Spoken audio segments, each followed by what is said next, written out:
Great morning, great morning, great morning. You guys come on in. While you guys are coming in, I'm going to go ahead and share.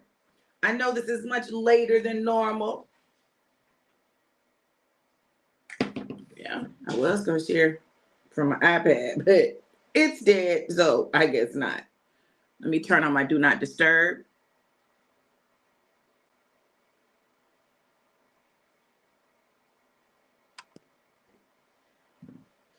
Great morning, great morning. Y'all let me know who's here and where you're tuning in from. Let me know who's here and where you are tuning in from. Good morning. I don't know who that is though. Y'all let me know who it is. Let me know who it is. Let me share, y'all.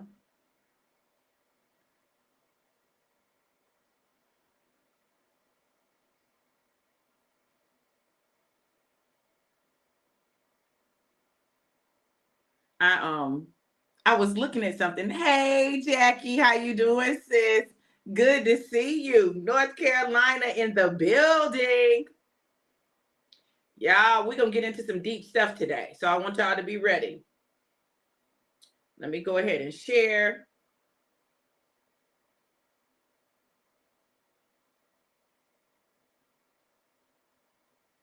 Kim.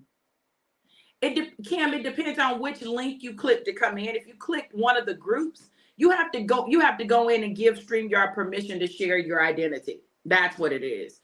That's what it is. You have to give StreamYard permission to share. Yeah, yeah. I'm praying for you, beautiful. I'm gonna call you today because I want to check in with you. Okay. Y'all come on in, come on in. Make sure you share. Make sure you share.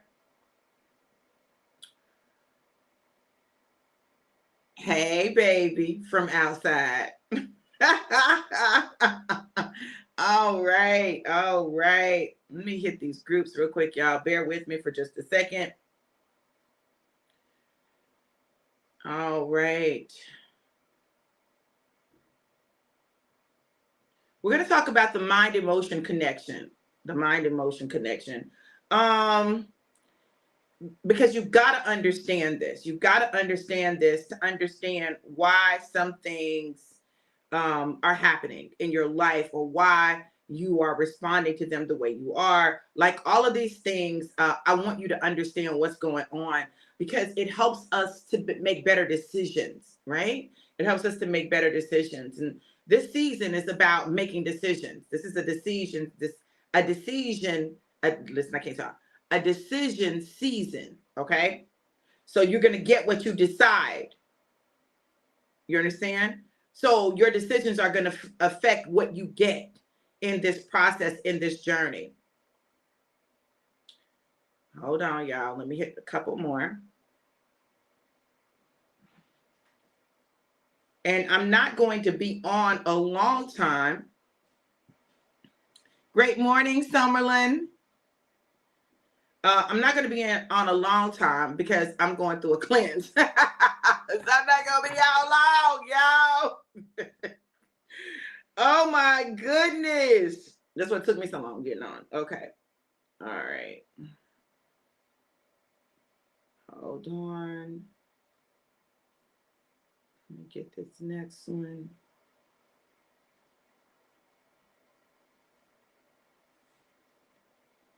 Okay. So, y'all, normally I'll start out with a shot. I don't have my shot stuff. I'm not going to do a shot right now. But y'all know how to get alive. If you want to get alive, get with us. So, today I'm talking about the connection between the mind and emotions is real. It's a very real connection. There are several different theories about why the connection is and how the connection works. This is what I want to talk to you about. Understanding that your mind and emotions, yeah, baby, I'll take it. My baby brought me a little shot.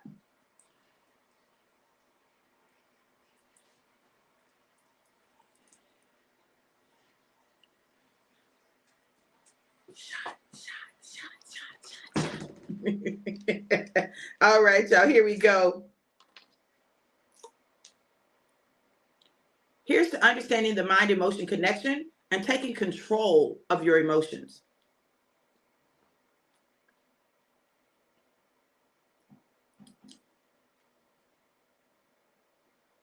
I love it.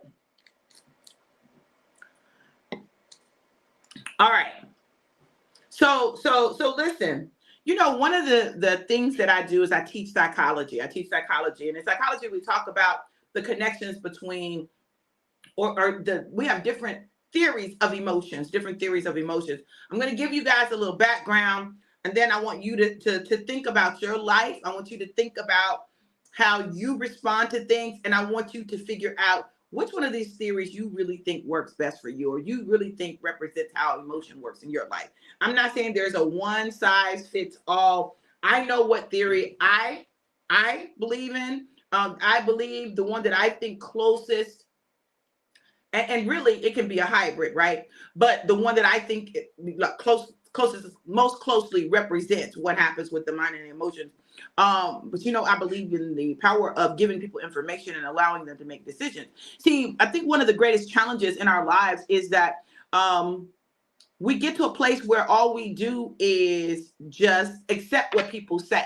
And we don't make decisions for ourselves. We don't become critical thinkers, but you need your critical thinking skills, because there are going to be situations where no one can give you the answer. You've got to figure out the answer for yourself. Hey, Phoenicia, how you doing? Beautiful.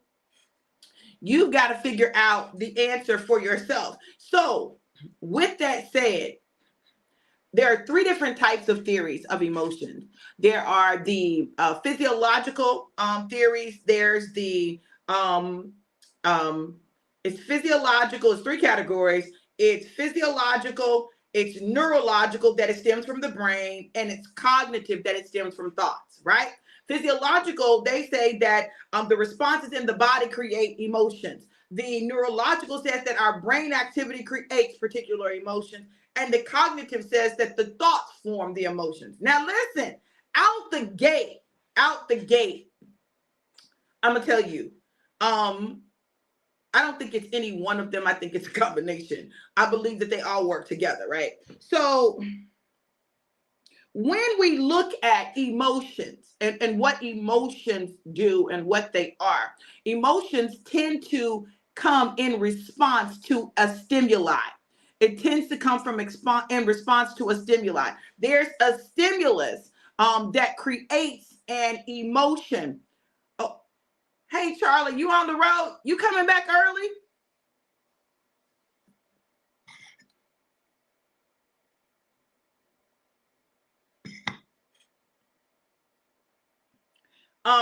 There's a stimulus, an external stimulus produces the emotion, right?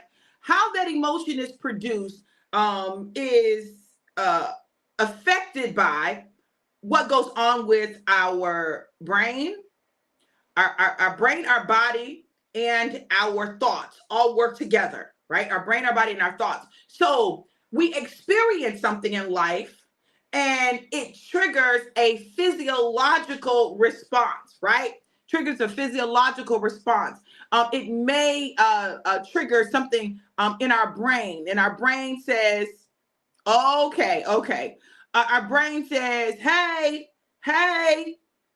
this is what you need to, how do you need to respond? Hey, something happened. So our brain says something happened. Our body begins to respond to what happened. And then we label it an emotion. That's what I'm gonna tell y'all. So I believe that what happens is we experience a stimuli, right? Our brain says, hey, something happened. That brain response triggers something physiologically, and then our thoughts tell us what we are supposed to feel based on previous experiences. See, that cognitive piece is based on previous experiences. So if your previous experiences have caused you to label something incorrectly, you're going to continue to label it incorrectly because that's what you associate with that physiological response. When your heart starts beating fast and you're around someone that you're attracted to, you think, oh, I'm really attracted to them. Oh, I'm in love. Oh, this is my body responding to them. And it may or may not be, right? But because in the past, when you've been attracted to someone, your heart started beating fast. But there are other times when you have the same physiological responses. You have the same physiological responses when you are in love that you do when you are anxious. Isn't that crazy? You're anxious, and your anxious physiological response is the same response that you get when you are quote unquote in love. Same physiological response. So what makes the emotion a different emotion? See, the emotion comes from the labeling of the emotion. It's what we call it, right? So in the one situation, we say, oh, I must be anxious. I must be nervous. I must be afraid, right? And the other situation, we say, oh, I must be in love with them. Oh, I get butterflies. Y'all know how they talk about it. You get butterflies in your stomach when you see them, and your heart starts beating fast, and your palms begin to sweat, that means you're in love. That means you're in love, right? Same things happen when you're anxious. Same thing. So many lines, you respond. Yes, yes. So check this out. We allow many times our emotions to trick us, or our mind to trick us. They're so intertwined that it's difficult for us to separate them and make a distinction between our thoughts and our emotions, because our thoughts produce emotions and our emotions produce thoughts. So when we're looking at it, and this is where the saboteurs come in, when we're looking at it, because of our previous experiences, because of past trauma, when certain things happen, we experience a certain emotion because it draws back on previous experiences, and we say, this is what it is. I came to tell y'all today that while that mind emotion connection is real, you better learn how to navigate that thing. You better learn how to control it, or it will control you. You better learn how to control it, or it will control you. The enemy does his greatest work in our mind because our mind will trigger our emotions. Our thoughts will trigger emotions. We'll experience physiological things as a result of the thoughts that we think. So here we've got this cognitive thing that's going on. We're thinking something.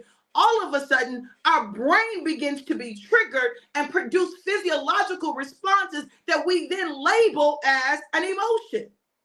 But the emotion started with a thought. So if you want to control your emotions, what do we need to control? If you want to control your emotions, what do you control?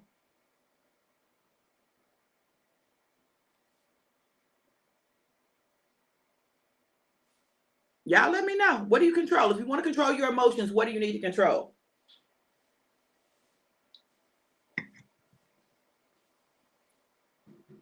Yep. Your thoughts. Your thoughts. For a second, stop the shake. Okay, babe. Your thoughts. Yes, yes, yes. There y'all go. Phoenicia said, that's what the elders used to tell me. An idle mind is the devil's workshop. Yes. Your thoughts. Well, your thoughts, which produce your response. Yes, your thoughts and your mind. So think about this then. Who controls your emotions? Who? Who controls your emotions?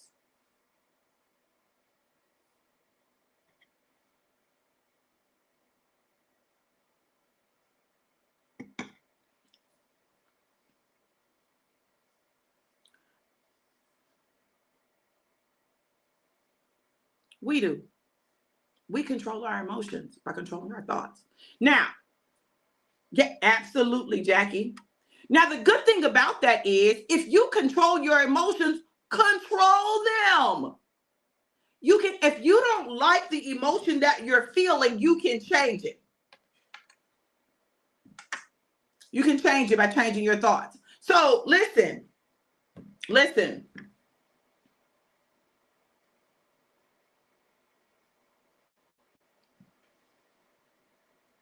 Yesterday, I said, listen, I gotta get back to me. I don't like these emotions that I'm feeling. So if I'm not liking the emotions that I'm feeling, there are some changes that who has to make me? I have to make some changes, right? Because I get to control my feelings, my emotions, right? I control my emotions, right? So I can choose how I think about any situation. I don't care what it is, how bad it is, how gruesome it is, how sad it is. I don't care about that. That's not the deciding factor that determines the emotion. The deciding factor that determines the emotion is my thoughts about whatever it is. So our thoughts about whatever happens in our life then controls our emotions. It produces our emotions. So if you want a different emotion, produce a different thought. Produce a different thought.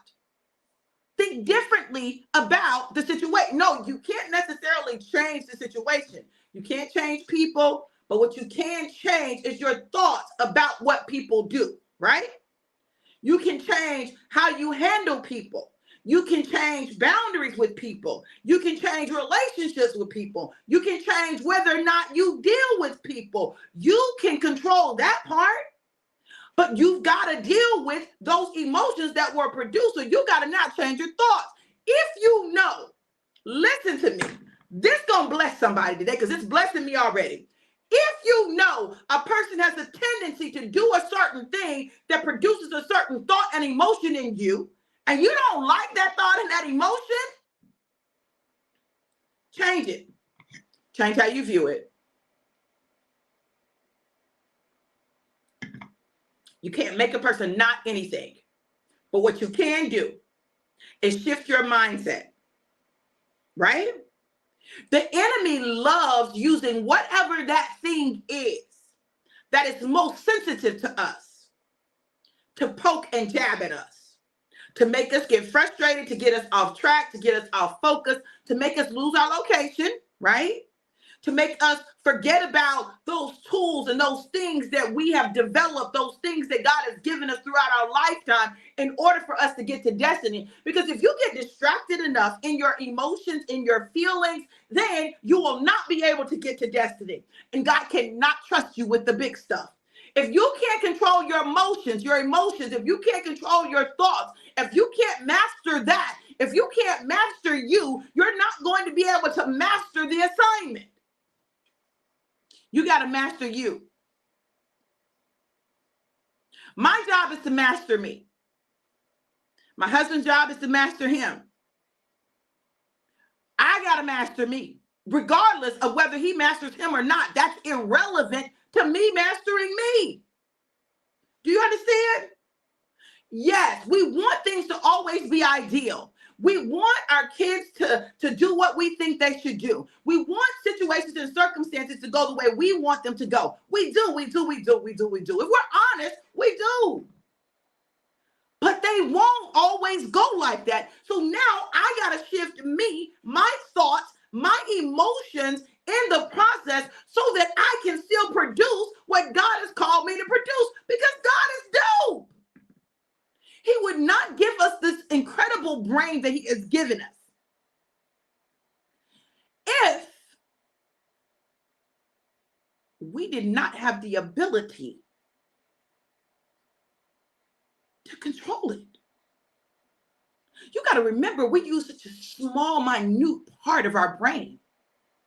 And the truth of the matter is this: a lot of times, the church don't really want you to use no more of your brain. They don't want you to use no more of your brain because you're going to be thinking too much. And then you're going to be asking questions that they can't answer. But the fact of the matter is, there ought to be questions that man can't answer that you can only go to God for. There's some questions that only God can answer. The prophet can't tell you.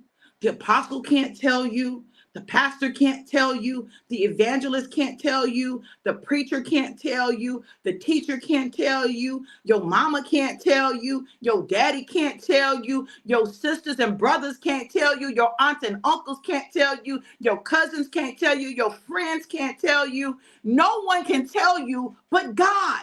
God wants us in a place where we come to him for the answer to questions that we need the answer to. Yes, it's fine to get counsel. Godly, wise counsel. Let me say that again. Yes, it's great to get counsel. When you get counsel, listen to me, get godly, wise counsel. Does that mean you got to go to the pastor? No, it doesn't. God can use a lot of people to give you godly, wise counsel. Okay? But this is what you've got to understand. Listen to me. Now, I need you to hear it.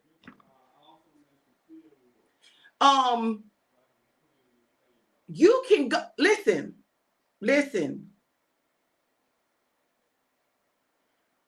Because one of the things that I know that people have a tendency to do is go to people who don't know them and their struggles for counsel. Why?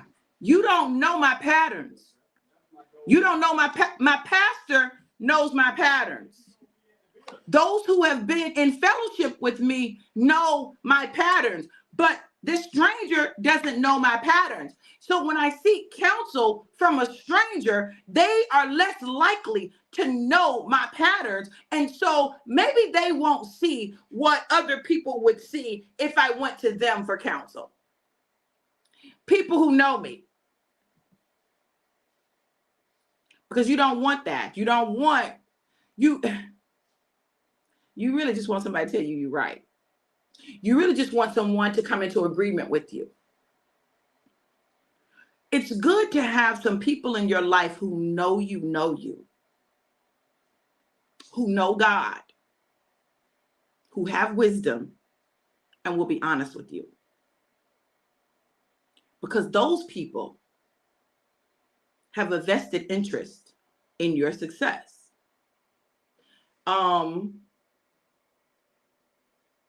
Fly-by-night prophets on Facebook don't have a vested interest in your success. It doesn't mean that they can't give you a word. It doesn't mean that.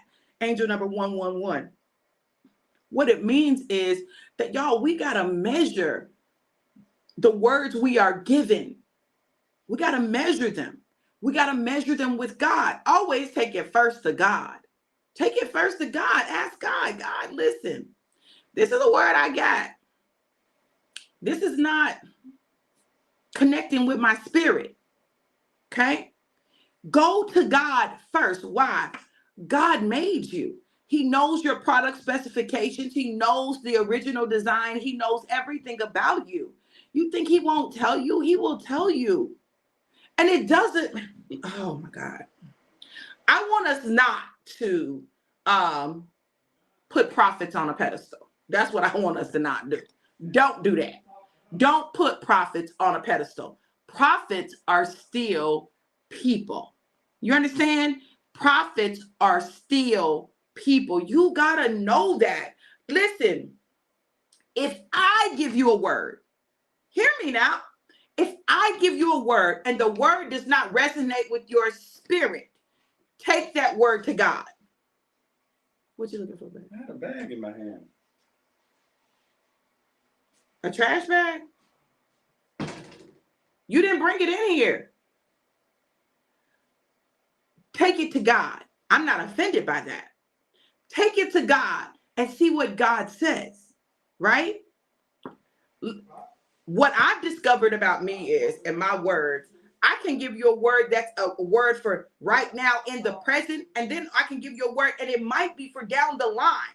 I just know what I hear. See, God knows the timing of all things.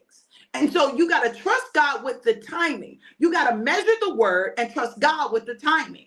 You got to seek God for the timing. You got to seek God for the season. You got to seek God for the people. You got to seek God for the understanding. So I don't try to explain my prophecies. I don't try to, if I give you a prophetic word, I'm not sitting up here trying to explain it. Go to God and let God give you the understanding of that word. If I give you the word and I give you the understanding, right? Listen. I'm not saying that you can't do that. This is what I'm going to tell you. You need to know for you what God said. There's a part of it that requires you hearing from God and knowing that was God. Because if you do it because I said it, then when things start to go rough or get rough, then you want to blame me. I'm good on that. Seek God. Get clarity. Try the Spirit by the Spirit, right? Look, you got to take more responsibility for your life. Stop handing over your responsibility to prophets. Stop handing over your responsibility to your pastors. Stop handing over your responsibility to your friends or to your parents or to your brothers and sisters or to whoever. No. You own you. Own you. God places people in your life to assist you with seeing. But you've got to be responsible. It's just like with trading, okay? It's just like with trading Forex, right? So our company has an app, and the app will send out educational ideas. These are educational ideas. Oh, wow, Road Mile 111. Look at God. The app will send out ideas, educational ideas. These are some educated ideas for trades that people have examined, and they said, oh, this looks like a good one, right? Now look, but you got to understand the educational idea is not a guarantee that that trade is going to turn out well, nor does it say you have to take it. Okay, so when you take the trade, you take the trade at your own risk, understanding that you were given an educational idea, and it's up to you to examine it to decide if that's what you want to do. Do you want to take this trade? When you take the trade, it becomes your trade. The result is your result. And you can't get mad at anybody else for your decision because you made the decision. Now, if they did not say that this is an educational idea, the company is not saying that this is a guaranteed trade. We're not telling you to do this. We're just giving you some educational ideas. This is for your training, for your understanding of the market and how to build this skill set. Now, if you take the trade, that's your responsibility. You are responsible for the outcome. You are responsible for how much you trade. You are responsible for any losses that you may incur. Because we don't want to take no responsibility. It doesn't matter what advice you're given. You still are responsible for applying the advice or not. This is why as a prophet, I don't give a word every day. I don't give 365 days worth of word. I don't do it. I just don't, right? Not that I couldn't, I could, but I don't. Because this is what I want you all to understand. You hear from God. You hear from God. Yes, there will be times when you need a word for confirmation, or maybe you're trying to figure it out and you want to hear what God has to say. But look, at the end of the day, whatever is spoken, whatever is written, whatever is shared is designed to be a blessing to you. I'm in a season where I'm getting a lot of prophetic words, right? I'm not looking for them. I'm not asking for them, but I have a lot of words that are coming to me. God has put me on the heart of people. God has put me on the mind of people. And these are people I don't know. These are not like people that I know. No, these are people that I don't know. But God will put me on their heart and they'll send me a word. God brought you to my mind today and he said, the word on point. It's on point. It's on point. It's something that I need for that moment. It's something that resonates with my spirit. But if it didn't, I would take it to God. God, what is this? Measure the word. Allow God to give you understanding and clarity. Being a prophet is a weighty office. It's weighty. There's great weight on it because you have the ability to impact people's lives. It's a weight. It is not one that I take lightly. And even as we're preparing to kick off the Prophetic Avengers boot camp, it's the same way. Oh, you got to know that there is a weight to this office. It's not something to be taken lightly. It's not something to handle lightly. because you impact people's lives. That's why it's better to hold a word and get clarity on it than to release it without clarity. You all know sometimes when I'm giving prophetic words, I'll stop, or I'll give a piece of it, or I'll say I'll give it to you offline. I've learned, listen, this comes with maturity and godly wisdom, but I've learned that some words you can't just release. You just can't. You got to wait. Someone said, I will wait on God until he confirms a thing, because some prophets have gotten angry because I ain't act on their prophecy towards me. And when I did, it was not me hearing from God, but me trusting man and woman. It will bring total confusion what God is not. Now I can receive and articulate a word given. Yeah, you see, this is the maturity of prophets, right? And this is why as a prophet, it's easier, right, to prophesy to people that you're not going to be in regular contact with. Because when you're in regular contact with people and you know what God has said, it can be frustrating to you if you don't release the word and not hold on to it for you to make it happen. See, you gotta give people a word and let God do the work. You gotta give people the word and let God do the work, right? It's too easy to find yourself shifting from prophet to witch. And when I say witch, I mean one who manipulates others to accomplish the word that was spoken. That's not our job. Mm-hmm. So you got to understand that. You got to know that. You got to understand the power of the office, right? This is the next thing, right? Because prophetic words will produce emotion.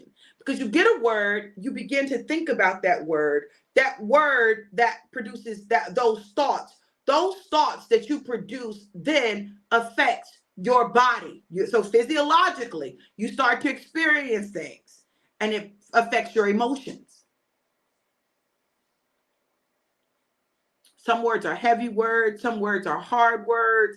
And when you have a heavy word or a hard word, you gotta, make sure that you're hearing God and you're clear. And listen to me. This is why when I work with my prophetic boot camp, we start with you as a person, because if you as a person are unstable, your words will be unstable. Y'all understand that? If you as a person are unstable, your words will be unstable. So the first thing you got to do is you got to get stable in your identity. You got to get stable in your ability to hear God. You got to get stable, because if you are not stable, you will release words too soon. You will release words out of order. You will release words, like all of these things will begin to happen. What I know though is this: everything, all things work together for the good of those who love the Lord and are called according to his purpose. So God is able to work all of that stuff out. It's a part of that growth process. It's a part of that maturing process, right? It's all a part of the process. See, God has given me the ability to support prophets as they develop. Your hearing will get keener. Your sight will be, sharper. You'll be able to see further. It helps. It helps when you have some guidance, when you have someone that you can, talk it through, right? That's why the Prophetic Avengers Boot Camp. That's why the prophetic boot camps. That's why I'm doing what I'm doing. I would have preferred not to, right? I would have preferred to buy my own business, okay? But God said, no, there are people who need your wisdom. And that wisdom is not just the good stuff. That wisdom is the lessons that you learned along the way. The lessons that you learned along the way. And one of the greatest lessons I learned is that our mind and emotions can affect our use of the gift. So you got to get you in check. You got to get you under control. It doesn't mean you can't prophesy while you're doing it. It means that you have to be aware of you, right?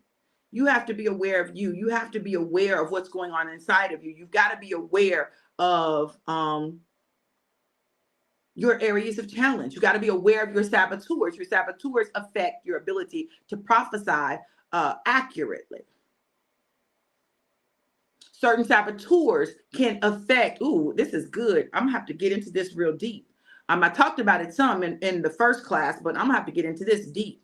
I'm gonna have to get into this deep. Oh yeah, this is gonna be real good. In Prophetic Avengers. Yeah. Yeah, I'm gonna have to get into this deep. Your saboteurs affect your thoughts, right? And we've got to understand that what God is doing requires a level of intimate internal examination. Intimate internal examination.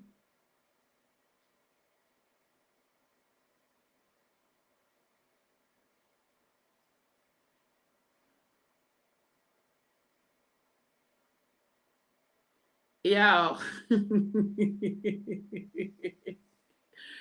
Woo, God. Oh.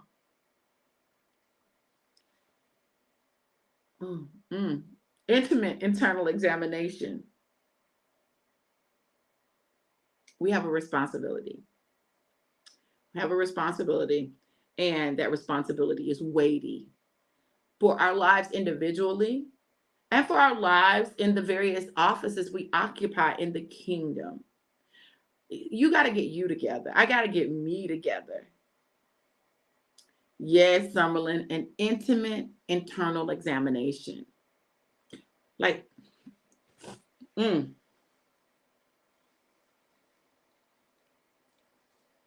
because the enemy wants to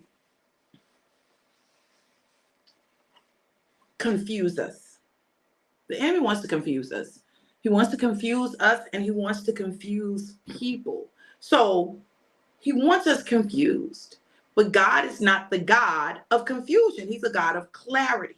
So in the absence of clarity, listen to me, in the absence of clarity, sometimes we got to pause.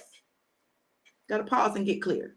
Got to pause and get clear. Yesterday, I spent some time getting clear on some things. You know, I spent some time getting clear. I spent some time, me and God really, you know, having some conversations and stuff.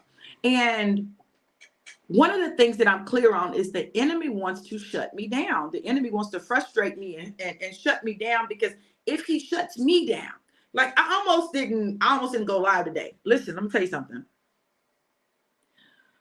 I'm trying to do this flush. It's not working. I had some crazy dreams.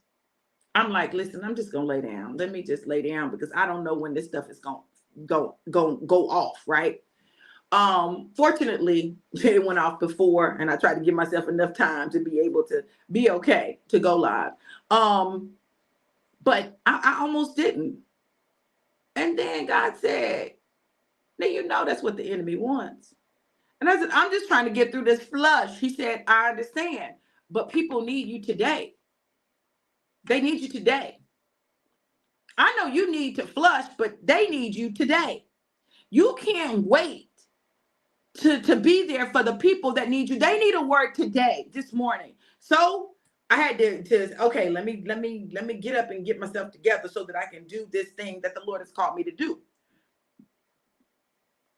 Because the enemy is trying to mess with our minds. And if he messes with our minds, if he can get our minds messed up, he can shift our steps.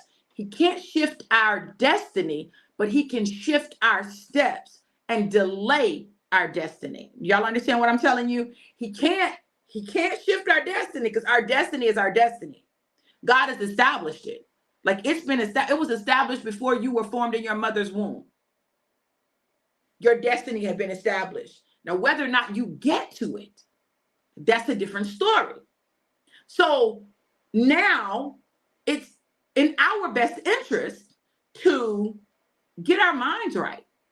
Because if you don't get your mind right, your emotions will be all over the place and all kinds of things will be moving your emotions.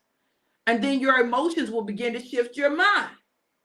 And you'll allow thoughts that really are your saboteurs to dictate what comes out of your mouth, what you do. You can't afford it. The season is too precious. It's Freedom February, and it is time for us to get what? Free. It's time for us to get free. So let's get free. Freedom starts by freeing the mind. Free your mind. Free the mind. The rest will follow. Free your mind. Get control of your thoughts. Understand your saboteurs. Know when your saboteur thinking is showing up. Your saboteur is talking and not you, right? Because our saboteurs talk to us. So be able to recognize the difference. Don't let our destiny be derailed by the enemy's tactics. Yes, yes. Well, not derailed, but delayed. He can't derail it. Only we can derail it. We're the only ones who can derail our destiny. It's us. It's us against us, right? It's us against us. We're the only ones who can derail our destiny. The enemy doesn't have that much power. He can delay it. He can distract us. He can take us, shift us off focus, off the road, right? But he cannot derail it. He can't. Only we can. So that's another one where we got to take that full responsibility. If we don't get to destiny, it won't be because of the enemy. It'll be because of us. Yes, yes, there's a difference. Bam, right? Because we don't want to give the enemy that much power. We want to know.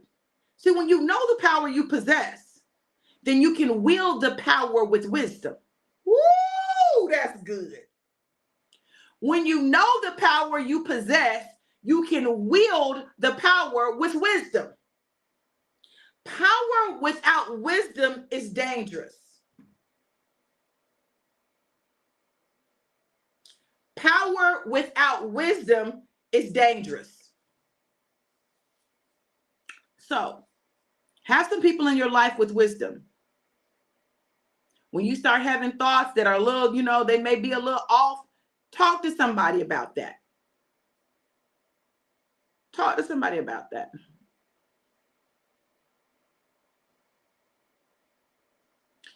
God is trying to get us somewhere.